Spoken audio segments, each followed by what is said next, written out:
Wak kolak lari-lari, untuk apa lari pasti mati. Lah mati saya. Udah pasrah gitu dapat, ya. makin lama makin berduru. Ya Allah, basah asap hitam berduru. Akhirnya anak basah asap. Saya bayang sekarang bagaimana dahsyatnya tsunami. Jadi waktu itu saya pasrah nak. Itu betul-betul pasrah saya. Jadi air makin lama mendekat saya dalam hati saya, ya Allah sekejap, sebentar lagi sudah ajal saya. Assalamualaikum warahmatullahi wabarakatuh teman-teman, bersama Bang Kibo masih ya teman-teman. Kita saat ini masih berada di Desa Lampulo ini ya Nek ya. Ini kita di Desa Lampulo, tepatnya di tempat kapal yang nyangkut di atas rumah teman-teman. Jadi kita mau tanya-tanya dengan ibu siapa nih, dengan nenek siapa ini? Kalau nama aslinya Bundia, orang panggil Wak Kolak. Wak Kolak. Kenapa dipanggil Wak Kolak? Saya jualan kolak dulu. Oh dulu jualan kolak di sini? Jualan kolak, jualan nasi bukan di sini, di TPI. Tempat pemungutan ikan. Bongkar-bongkar ikan. Jadi nama kampung kami kan Lampulo. Di sini ada TPI, tempat pemungutan ikan. Jadi kita hari Minggu itu kan tidak tahu ada gempa, tidak tahu ada tsunami kan. Biasa aja. Sabtu Natal, Minggu Allah hantarkan gempa dan tsunami. Jadi pagi Minggu itu saya sudah masak kolak, sudah masak nasi. Jam 6 dah salat subuh, masuk gerobak, tolak ke TPI. Waktu itu suami sudah meninggal, ada anak 4. Jadi hari Minggu itu sudah laku kolak 85.000. Jam 8 kurang 15 pagi. Sudah masuk duha itu sebenarnya.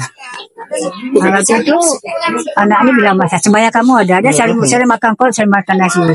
Wak kolak hari ini saya makan kolak, makan nasi, tak makan kolak boleh, taruhlah nasi. 2 sendok dia makan, gempa. Gempa pertama tuh ya, 2 kali gempa ya. Enggak, karena Aceh selalu ada gempa nak. Oh. Selalu ada gempa, umur saya 7 tahun sampai 75 tahun ada gempa. 5 bulan yang lalu ada juga gempa. Tapi tidak semacam hari itu. Gempa. Terasa ya. Ada rasa anak ini bilang bisa, wak kolak gempa. Wak bilang hari ini gempanya kok lain, ya Allah tanah bergoyang. Nampak tanah bergoyang. Akhirnya goyang-goyang terus, tak berhenti-berhenti, tempat roboh, yang saya patah. Kami pun jangankan berjalan, berdiri tak bisa lagi. Saya juga sampaikan amdas bahu kemudian. La ilaha illallah, mundur-mundur, sesandung keranjang ikan di bawah, saya di atas, duduk. Dia pun duduk. Situlah nangis ya. Saya bilang, ya Allah, ya Tuhanku, kenapa bisa gempa begini? Saya bilang, kalau begini, kenapa bilang begitu? Karena di Aceh selalu ada gempa. Iya. Kenapa begini? Ini kalau gempa begini terus, kalau pecah tanah, masuklah kami ke tanah. Kita tak pikir air, kalau gempa pikir pecah tanah. Tidak terbayang air. Jadi orang semua berpikir, la ilaha illallah. Hari itu jangankan kita Muslim, dan Muslim baca juga lalah dia. Saking takutnya besarnya gempa. Besar gempa itu kan ya. Waktu rupanya ada yang azan.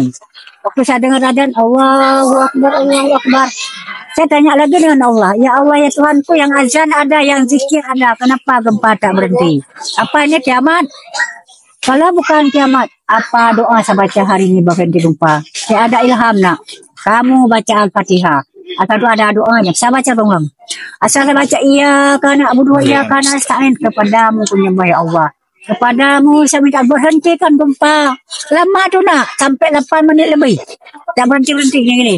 Berhenti gempa. Lama gempa, 8 menit lebih, besar gempa, Jakarta Orange 9,5. Bagaimana dahsyatnya gempa kan? Bangun saya ke ini, ke kuning. Saya lihat sudah roboh semua dalam hati saya, ini rumah saya sudah hancur.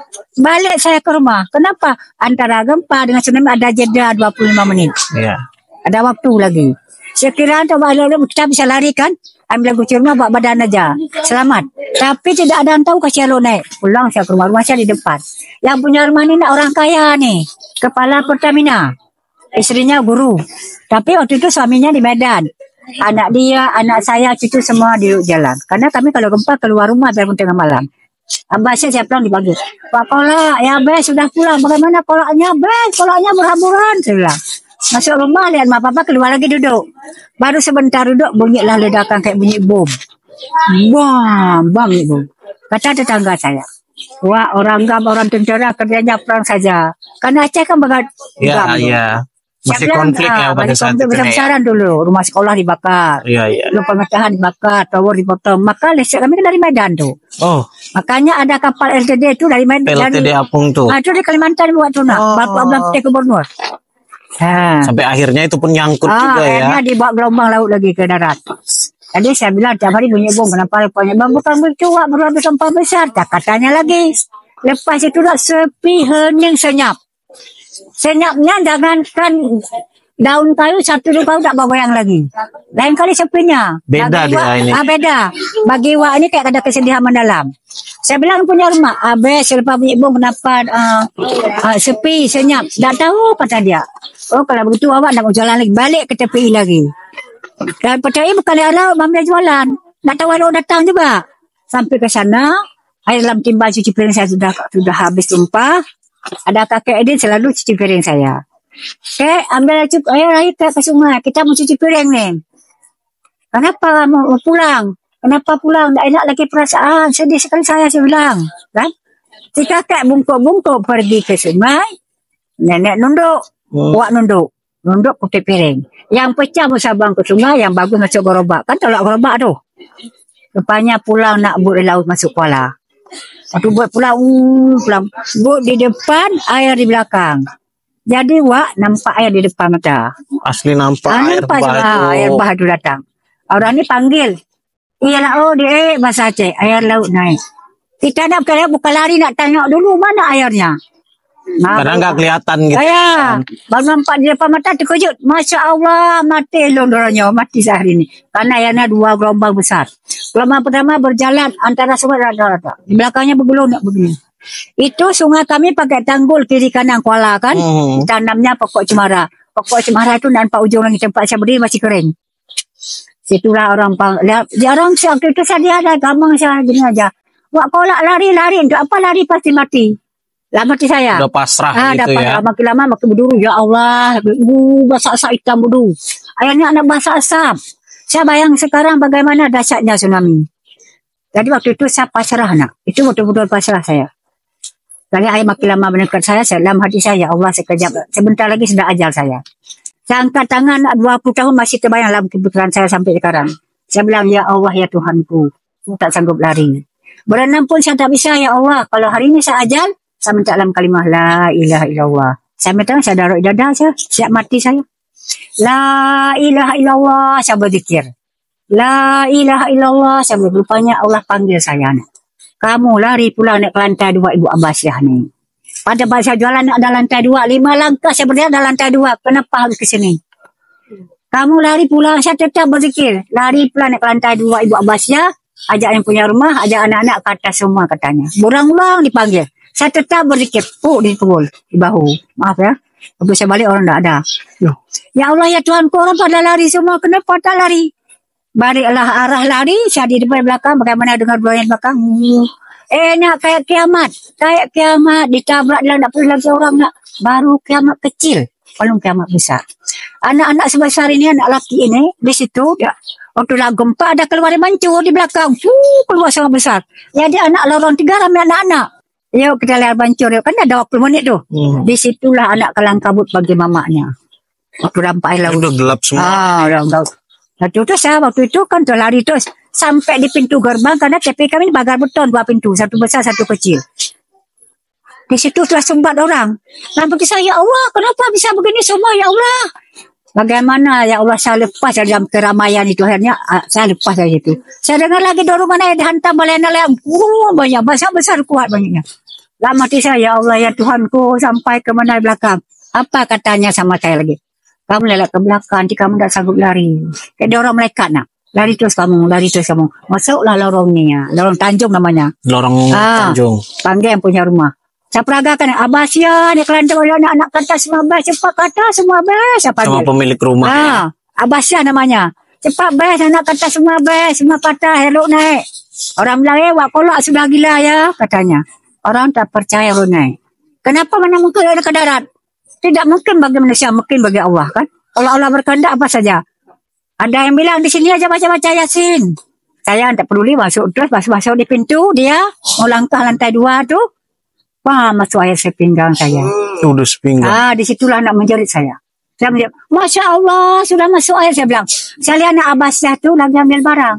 Bajunya kayak gini, dah angkat baju ni. Jangan ambil apa-apa lagi. Air sudah naik ni, kata cepat. Anak-anak dia, anak saya sudah naik ke atas tu, dah dibawa sama anak dia. Sampai ke atas lantai 2. Saya kena lelah lari kan. Saya bersandar, la ilaha illallah. Saya bilang, masuk air. Airnya kayak ular. Dia cari orang. Dia beridah. Dia ngejar dia ini ya. Kejar. separas dada sebentar. Di dalam bilik tu, di atas. Abah saya bilang, wah, ayat ada pun awak. Saya lihat kalau ayat. Situlah kami pasrah, minta maaf. Allah berkehendak, pam, datang kapal ini. Kami tak lihat kapal kerana dalam bilik. Lalu bah masih. Depannya di atas antara dua ini ada pekerja dia namanya si Jul. Sebaya kamu dia ada, anak Melabu. Pekerja rumah ni. Saya buka sen nak, dia berdiri dia kayak gini. Biliknya kapalnya dari sana, ke sana lagi, balik lagi ke sini lagi. Wah, kapal Melabu dipanggil dah anak saya. Ada ni keluar bot datang. Kami pikir bot datang jemput kami. Alhamdulillah kapal menyelamatkan gitu ya. Kami. Naiklah satu persatu, satu tarik, satu tolak. Sampai ke atas kapal, kapalnya goyang-goyang. Bes, kapalnya goyang tak ada. Tak apa-apa, awak dah aman di atas. Bagaimana nak lajunya tsunami? Sampai saya naik lari, lantai 2, tak lama datang kapal, kampung sudah habis. Di situlah nak nampak orang timur tenggelam dalam air. Di atas kayu, di atas sel, di atas jalan tangan melambai-lambai. Ada anak muda satu, anak saya tu waktu itu umur dah 25 tahun. Dia berjualan di TPI. Saya pikir dia sudah timur tenggelam. Di situ dah saya di atas sana. Tu aja situ. Saya bilang, bes, itu Dekman sudah timur tenggelam tu. Kata dia, bukan nak bawa tu anak orang. Kata dia. Waktu saya anak timur tenggelam nak mau jatuh. Saya dipakai awak duduk ya, zikir-zikir ya. Baca apa yang bisa. Wah berzikir la ilaha illallah. Saya berzikir dia apa ya? Ni'mal maula ni'man nasir. Dia kan. Nak yang nangis, yang berzikir, yang apa, yang baca Al-Quran. Saya lihat lagi ke laut. Datang gelombang lagi. Ini gelombang datang lagi, kapal tak jalan-jalan. Penumpang sudah penuh, kapalnya tak jalan. Sudah ada 59 orang dalam, dah sangkut kapal. Ini kapal sudah sangkut. Kalau gelombang datang, kapal diangkat balik. Abah saya ni orang kaya alim nak. Dipanggil lah tetangga saya namanya Mujibur Rijal. Sekarang dipanggil Ustaz Mujib. Ajal ada ajan. Waktu dah ajan. Satu lagi anak Medan, polisi Airut. Polisi dari situ juga. Waktu dah ajan, Allahu Akbar, Allah gelombangnya surut, pecah balik ke laut. Datang lagi, dah ajan lagi, balik lagi. 3 kali gelombang dah ajan. Apa awak bilang? Alhamdulillah ya Allah, engkau kasih nampak kebesaran kewajibanmu hari ini saya. Duduklah kami nak. Makin lama makin panas nak kayak gitulah air di atas tu. Ini laut semua ni. Air berputar-putar. Penuh air semua ya. Ada anak kecil. Waktu anak saya waktu tu cucu saya 2 tahun. Ada yang sakit. Ada yang tapi dah mamaknya. Minta minum. Di mana ambil air? Air bisa pegang nak berkuruh berpasir. Rupanya Allah kirim satu dana kelapa muda hanyut. Ada kelapa buat kalau sudah ada kelapa kenapa dibelah? Rupanya kapal masih baru benar-benar ke laut lagi redok. Di situlah Ustaz Mujib dia tunggu ya, saya cari parang dapatlah 1 ton, dibuka ton itu ada parang, ada kampak, ada cawan, ada penokok belah kelapa bagi-bagilah. Jadi dikasih kemudahan ya. Sudah masih kelapa, sudah minum kelapa, saya lihat nak ke Ulele, mau ke Sabang. Saya lihat pelabuhan tak ada lagi je. Itu tempat singgahan kapal tak ada lagi. Yang ada kapal cepat, kapal lambat sudah berputar-putar berpusing-pusing. Saya tanya lagi, ya Allah ya Tuhanku, kenapa kampung kami laut semua? Dan tadi timbul tenggelam ke mana sudah saya tanya. Banyak kami sudah penduduk 6.000 tinggal 1.500. 400 kami sudah hilang nak. Sekarang dah ramai lagi. Tapi kami nak 9 jam di atas kapal. Jam 5 sore ke ayat surut baru turun. Nampaklah nak mayat berlimpangan di jalan. Di atas kapal ada 3 kami tarik. Satu sebesar ni, satu 18 tahun. Di atas sampah, di atas akar kayu, di atas beton, di atas jalan. Semua mayat berlimpangan di jalan. Putus leher, putus kaki, telanjang semua. Apa pembelajarannya? Tadi pagi rumah besar-besar, anak nak loncat-loncat anak-anak. Rumah besar, mobil mewah, harta banyak, tinggal habis semua. Yang buat mati cuma satu kan? Amal ibadah. Jadi alhamdulillah beberapa hari yang lalu kita memperingati 20 tahun nenek, nggak terasa ya 20 tahun kita memperingati tragedi tsunami ya. Kita doakan juga semoga korban-korban tsunami ditempatkan di sisi Allah, diberikan tempat sebaik-baiknya tempat ya. Semoga juga nenek ya, alhamdulillah sampai sekarang 20 tahun berlalu masih sehat. Semoga nenek juga panjang umur, murah rezekinya ya, sehat selalu. Jadi yang perlu dipetik dalam dipetik hikmah tsunami, di balik musibah ada kesusahan, ada kemudahan. Di balik musibah ada hikmah paling besar. Sejak itulah Aceh sudah damai, damai itu indah. Alhamdulillah.